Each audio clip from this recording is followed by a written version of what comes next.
What are the final topics, gents, that I want your opinion on? Because this just came out today. There was a report that Calvin Ridley, the Atlanta Falcons, might be looking to have a fresh start with each other and maybe go elsewhere.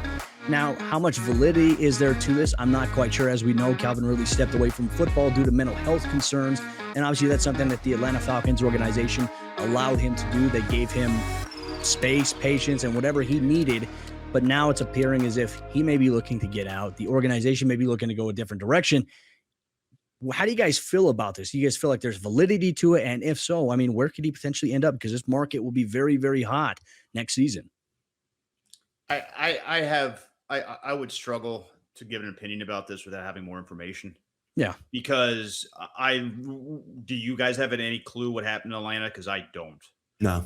No. It's been as quiet can be. It's amazing that that the Athletic Atlanta or the Athletic or anybody that has that type of writer has gotten in contact with him and done a big feature piece on him. Yeah. There has been absolutely nothing from this all season, and that's incredible to me. He might just want a fresh start. He might just not be happy in Atlanta. But where's he going? Where are they going to trade him to? And he's got one more year left on his deal. So wherever he goes, they're going to also have to give him a new contract a year after he did not play football outside of a couple of weeks. So I find it difficult to find a role for him elsewhere because I just don't know where he could go at this point. Well, I would say this, that whoever would trade for him would be doing so on a 1-year rental, and who they're not giving up premium assets for a guy that wasn't available. But why would Atlanta give him up at that point? Wouldn't you just take the comp pick at the end of the day? Because if he comes back and he plays for Atlanta next year, he's going to play well because he's a really good wide receiver. He's going to make a bunch of money in free agency at some point. So they might as well just stick out for the late second round pick if nobody's going to offer him better than the day 3 for him. Well, the best you can get is a late 3, I think, through a comp pick. You can't get seconds, I don't believe. You can get at the end of the 2. I think it's the end of day 2, which I believe is the end of round 3. I think that's where it starts. I thought you could get okay. Yeah. So, and here's the thing is that if you can get a 3 for, even if you can, and I don't believe it's the case, but even if you can get a 2 in a comp, getting a 3 today is better than getting a 2 tomorrow. Because, I mean, you're going to have to carry this guy on your roster for a year in a place that apparently he doesn't want to be. So who knows if he even plays, then you're going to have, he's still on their books, right? So there's some financial aspects as well. You got to think 3-dimensionally sometimes when it comes to these transactions, because you trading a player, even though the draft pick might not be great, you're getting value in return because you're getting that money off your books. That frees you up to do other things. That's why teams are happy to trade cap space for draft picks and vice versa, because it provides value. So no, look, if he wants out and the Falcons want him out, he will be moved. VT Anxiety mentions the Miami Dolphins maybe with all their cap space. How do you feel about that, Adam? Well, I got to get a quarterback first. It's got to be priority number 1.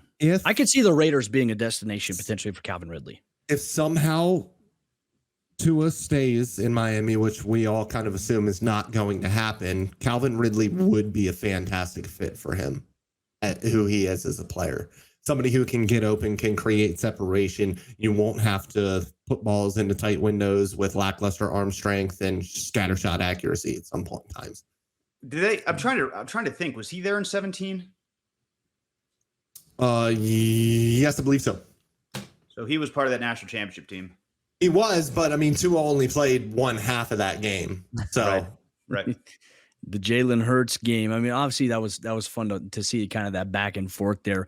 No, I mean, it's very interesting. And obviously for an organization like the Atlanta Falcons, they'll more than likely be looking to the future, the quarterback position in this year's offseason, whether it be free agency or the NFL draft. They could move on from Matt Ryan. It presents a lot of questions. They're in trouble. Like we talked yesterday about teams that should have pulled the pin before they did. They're in trouble. The way their roster is constructed, they should not draft a quarterback this year because it'd be a waste. They should wait another year and ride it out with Matt Ryan And because they're not going to have the cap space they need to build around a young quarterback for some time. It's truly a mess there. So if they can get a premium asset for Calvin Ridley and build to 20, now the question is what kind of, what kind of runway does Arthur Smith have there as a coach? But if he has the full faith and confidence of ownership, they should blow that roster up and do the whole tear down build up again. Matt Ryan would be $40 million in dead cap next year. Ooh. No, yeah, that's going to be hard to. Next year will be his last season in Atlanta. It's safe to say they totally screwed up. Like the Saints did, they totally screwed up. You take your medicine when you have to take your medicine. You have your down year, and then it's done with. This whole kick in the can, like the Saints weren't going to win a Super Bowl this year without Drew Brees. The Falcons were not going to win a Super Bowl this year. And I understand a new coach doesn't want to walk into a situation where the roster sucks. I get that. But it's so dumb from an organizational building standpoint. Just take your medicine. If you know you're not going to be really, really good, just get it over with.